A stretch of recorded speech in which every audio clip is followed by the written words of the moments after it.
My name is Emily Freeman. My name is Mo Gerke, I'm Sam Sharp. and for our project we chose the illustrator of E.B. Lewis. E.B. Lewis is a children's book illustrator and has illustrated over 70 different children's books. His original watercolor pieces can still be found in art museums and sold in art galleries all across the United States and Europe as well. E.B. Lewis has a very extensive background in art and art education. He attended Tyler School of Art at Temple University and graduated with his BA in graphic design, illustrations, and art education. And he used his background in education to teach art in public schools for 12 years. And he's still using his degree to teach at Pennsylvania Academy of Fine Arts. He's also a member of various different societies and clubs that have to do with art around the state of New York. E.B. Lewis has won various different awards for his illustrative work. For example, he was the New York Times 2016 Best Illustrated Book Award.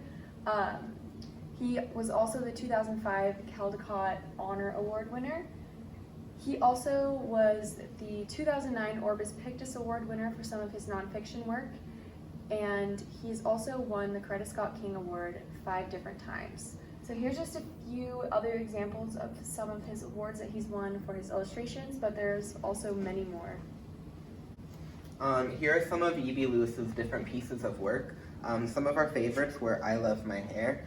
This book follows a young girl who each night does her hair with her mom. She gets it brushed and braided. At the beginning of the story, she's not too fond of her hair, and she doesn't like it. But as the story progresses, her mother tells her about how important her hair is and all the cool different fun hairstyles she can have. It also talks a little bit about the cultural background behind the different stories. And by the end of the story, the little girl comes to terms that she loves her hair. And it talks a lot about self-love, which is really important for a children's book. Another important book we liked was Seeds of Freedom. This is one of E.B. Lewis's nonfiction work. It takes place during the civil rights movement, and it talks about the different people who helped progress the civil rights movement and their different roles. This book got its name because there were a bunch of balloons that went off that had inspirational quotes for the African American community to keep on fighting, and they refer to those as their Seeds of Freedom. Another important book was Coming on Home Soon. This book takes place during World War II and follows the story of a young girl and her mother. During World War II, her mother has to go away to Chicago to work, and the little girl goes to live with her grandma. She's really sad about this, and so she writes her mom different letters each day, and it tells the connection, or the story of the connection between the mother and their daughter and their long-distance relationship during the war. Lastly, our favorite book out of all of his was My Best Friend. This book follows the story of a young girl named Lily who goes to the neighborhood pool each Wednesday for a play group. Lily declares that Tamika is her best friend, but Tamika doesn't quite agree with that, and she is pretty rude to Lily. Lily goes through great lengths throughout the book to get Tamika's attention. She buys a swimsuit that matches hers, and she does cool tricks in the pool to get her attention. None of these work though because Tamika has her own friends that she prefers to play with. And so Lily then learns that it's okay if not everyone's your friend and she can find a new friend. So by the end of the story, she makes friends with another little girl who's much nicer to her, and they learn that kindness is important in friendship, and they end up having a good time together. This book talks a lot about the role of friendship and is really important for kids to understand. Alright, so like Mo said, the important message that we think this book conveys the best is like the theme of friendship.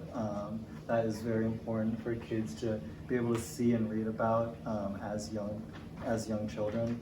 And this could be incorporated into like a lesson plan so that like a classroom will be like better equipped, I guess, for like teaching students about how to treat each other and how to just better understand each other.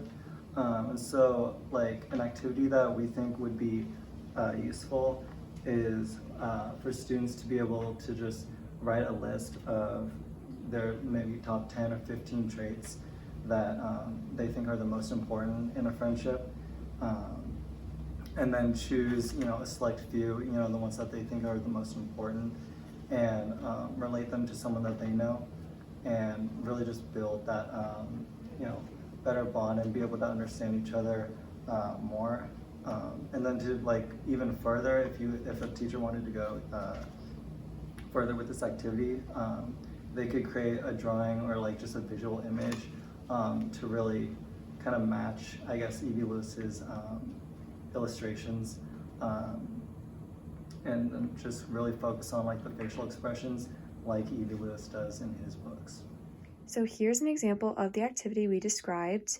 After reading aloud My Best Friend as a class and paying special attention to how E.B. Lewis conveys emotion through his illustrations and facial expressions, we would have the students create a list of 15 to 20 traits of a good friend. So here we have 15.